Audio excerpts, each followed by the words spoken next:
Who? Yeah, alright. She's coming out. I was just saying to John when I was a kid, like seeing the shops like this is ace. Like, I used to go down to town because I was in school. I'd have to wait till Saturday. So even if a new record were out, I still had to wait for Saturday. And I had to catch a bus out of town. If I missed the bus, I'd run to town. And then I'd go to a record shop and I'd buy my album that I knew were coming out. I'd waited for it. And then I'd go home. I'd get back on bus and I'd go home and I'd sit on the bus just staring at it because I couldn't hear it. And then when I got home, I'd walk in the house, ignore everybody, and I'd put it on my record player and I'd listen to it, and then I'd listen to side A, then I'd flip it over, listen to side B, and I'd know it. I'd look at the artwork, I love the artwork, I'd read the lyrics, I wasn't that fussed for that's who produced it and stuff like that. I just like the sound, but I think it's ace that record shops exist so people can do that. Because when I call this the anti-album, right, because I recorded the sounds that we got some really nice sounds up in Scotland with Edwin Collins at his studio, and he let us like use all these instruments that should have been in a museum, and like I played a 1947 Gibson Southern Jumbo guitar. It was knackered. And it had strings on from like 1974, I think the strings were from. They were like smooth because there was that much skin trapped in them. But the sound were ace. Millie played like a really bad like Heritage or something, didn't you? But the sounds that they made were ace. And then we brought them back down to Yorkshire from Edwin's. We spent a week up there, caught the sounds, brought them back to Yorkshire, and then we mixed them with a mate of mine I've known for years. He used to go to the same push bike shop as me because they used to sell push bikes, cow horns and guitars. It was a great shop. And it was in a village as well, it wasn't even like in the town centre. So he used to play Stairway to Heaven before anyone else, so I thought he was the best guitarist in the world. Anyway, he went on to like write and produce some like massive selling hits, massive. Like he goes to America and stuff like that, and they just give him studio. He sold millions of hits. Lives in Roger Moore's old house, don't he? And he rang me up and says, "Will you mix it?" And he's like, "Yeah." And he rang me up and he says, "Here, Tone, I've been listening." He says, "I really like this bit, right?" He says, "So I think we should chop all the intro out and go straight in at this part." And I says, "Why is that?" And he went, "Because people haven't really got like the patience to wait for the hook of the song, because on Spotify you just tell it to play the next thing." So I said, "What, because of Spotify?" He says, "Yeah, because of all them things, Alexa, just play the next song. People haven't got the patience to listen to an intro." So I said, "Right, let's make an album that people have to listen to. They can't just put it on while they're over. It's not to get you from the lobby to the third floor or wherever you're staying. It's actually an album that you could get off the bus, go in your house, ignore everybody and listen to. And I hope you like it at the end of that." But that's why I called it the anti-album. I made all the intros longer, put middle eights in and everything, just to piss off Spotify. So we'll just play it. I don't know, play a few songs off an album. If you've got it, you can sing along. I also, when I wrote the words, I wrote the chords above them as well. So if there's two of you, one of you can listen to it and the other one can play it and then swap round after. 1, 2, 3, 4.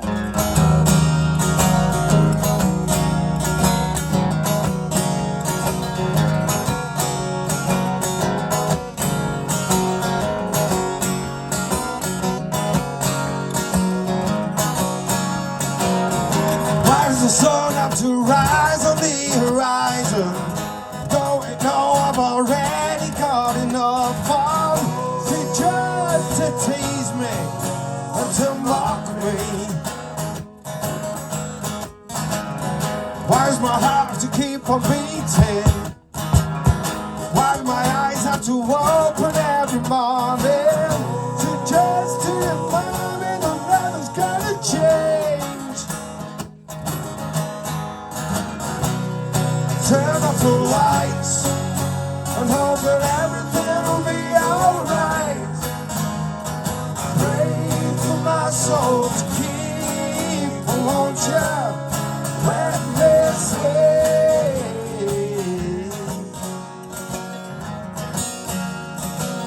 The bills keep hitting me like waves.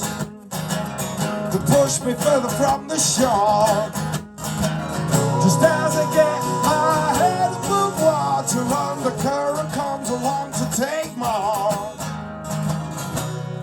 swim for the light.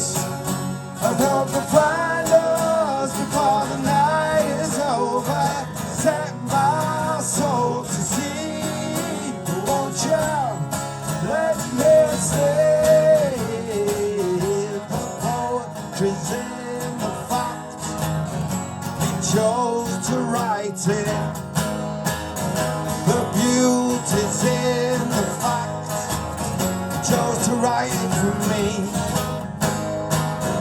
The poetry's in the fact you chose to write it. The beauty's in the fact you chose to write it for me.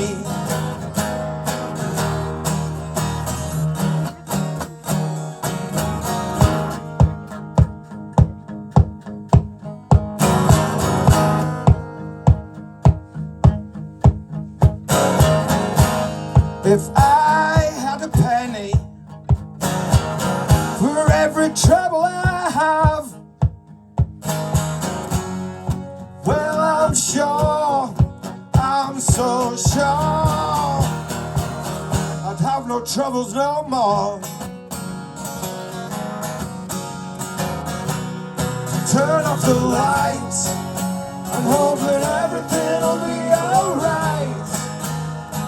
Pray for my soul to keep, won't you let me sleep?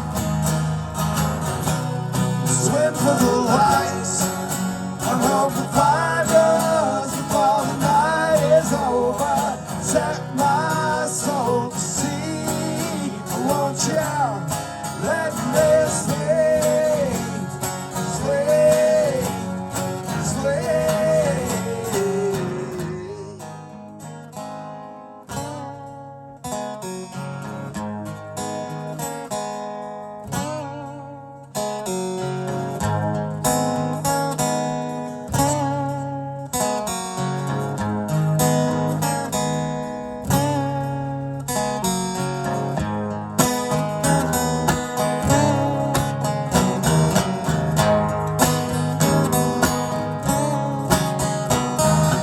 Nothing to write home about, nothing to see here, nothing to write home about, nothing to see here.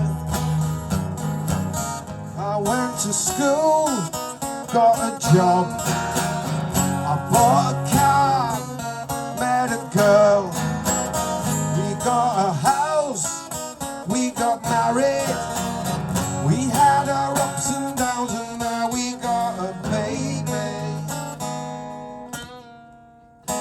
Baby, baby, baby. We got promoted, got a pay rise, got a bigger house and faster car. She met a better guy, always had better ideas on how to better herself. There's nothing left round here, round here. She said nothing to write home about, nothing to see here, nothing to write home about, nothing to see here. I go for 2 weeks down in any fever. I like the young, say metallic current beaver. Like to put the Google on Google, tell Alexa I'd like a PS4. Favorite game is V54. V54.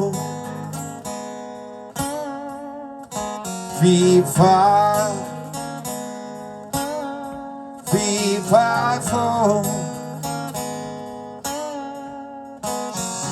Nothing to write home about, nothing to see here,